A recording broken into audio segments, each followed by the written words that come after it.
ഇടുക്കി മൂന്നാറിൽ വിനോദസഞ്ചാരികൾ സ്കൈ ഡൈനിങ്ങിൽ കുടുങ്ങിയ സംഭവത്തിൽ കേസെടുത്ത പോലീസ്. നടത്തിപ്പുകാരായ പ്രവീൺ സോജൻ എന്നിവർക്കെതിരെയാണ് കേസ്.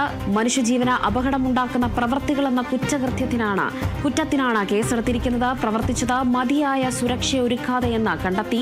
കഴിഞ്ഞ ദിവസം വൈകിട്ടോടെയായിരുന്നു ആനച്ചിലിന് സമീപം സ്വകാര്യ സംരംഭകരുടെ സ്കൈ ഡൈനിങ്ങിൽ വിനോദസഞ്ചാരികൾ കുടുങ്ങിയത്. മംഗലാപുരം സ്വദേശികളായ മുഹമ്മദ് സഫ്വാൻ, ഭാര്യ തൗഫീന, മക്കളായ ഇവാൻ, ഇനാര, ജീവനക്കാരി ഹരിപ്രിയ എന്നിവരാണ് 4 മണിക്കൂർ 150 അടി ഉയരത്തിൽ കുടുങ്ങിക്കിടന്നത്. ആദ്യം സദേൺ സ്കൈസ് എയറോ ജീവനക്കാർ എയർഫോഴ്സിനെ വിവരമറിയിക്കാതെ സ്വയം രക്ഷാപ്രവർത്തനം നടത്താൻ ശ്രമിച്ചു. തുടർന്ന് ദേവികുളം സബ് കളക്ടർ ആര്യ VM-ന്റെ നിർദ്ദേശപ്രകാരം ഫയർഫോഴ്സ് എത്തി റോപ്പ് ഉപയോഗിച്ച് വിനോദസഞ്ചാരികളെ താഴെ ഇറക്കുകയായിരുന്നു.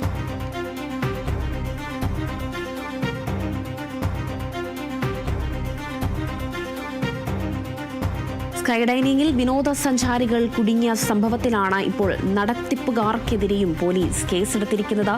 കൃത്യമായ രീതിയിലുള്ള ഒരു സുരക്ഷാ ക്രമീകരണങ്ങൾ, മതിയായ സുരക്ഷ ഒരുക്കാതെയാണ് ഈ ഒരു സ്കൈ ഡൈനിങ് നടത്തിയതെന്നതാണ്. ഏകദേശം 150 അടിയോളം ഉയരത്തിലാണ് ഇവർ മണിക്കൂറുകളോളം അവിടെ ആകാശത്ത് നിൽക്കേണ്ടി വന്നത് എന്നുകൂടി പറയുന്നുണ്ട്. എന്തായാലും വളരെ കുഞ്ഞുങ്ങളടക്കമുള്ളവരാണ് 4 പേര്, അഥവാ 4 പേര് വിനോദസഞ്ചാരികളും ഒരു സുരക്ഷാ ഓഫീസറും നടത്തിപ്പുകാരിയുമാണ് ഇതിൽ ഉള്ളിലുണ്ടായിരുന്നത്, സ്കൈ ഡൈനിങ്ങിലുണ്ടായിരുന്നത്.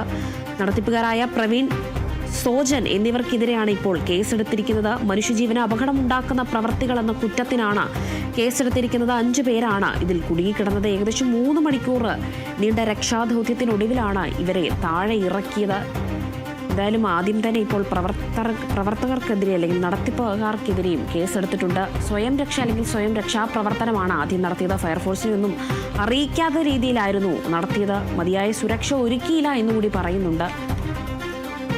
മംഗലാപുരം സ്വദേശികളാണ് ഇതിനുള്ളിൽ കുടുങ്ങിയത്. മുഹമ്മദും ഭാര്യ തൗഫീന, മക്കളായ ഇവാൻ, ഇനാര എന്നിവരാണ് കുടുങ്ങിയത്. ഏകദേശം 150 അടിയോളം ഉയരത്തിൽ ഏകദേശം 3 to 4 മണിക്കൂർ ഇവർ ആകാശ ഭക്ഷണശാല അഥവാ സ്കൈ ഡൈനിങ്ങിൽ കുടുങ്ങിയിട്ടുണ്ടായിരുന്നു. 3 മണിക്കൂറിന് നീണ്ട ദൗത്യത്തിനൊടുവിലാണ് ഇവരെ പുറത്തിറങ്ങാൻ കഴിഞ്ഞത്. തുടർന്ന് ദേവികുളം സബ് കളക്ടറിന്റെ നിർദ്ദേശപ്രകാരം ഫയർഫോഴ്സ് എത്തിയാണ് റോപ്പ് ഉപയോഗിച്ച ഇവരെ താഴെ ഇറക്കിയത്.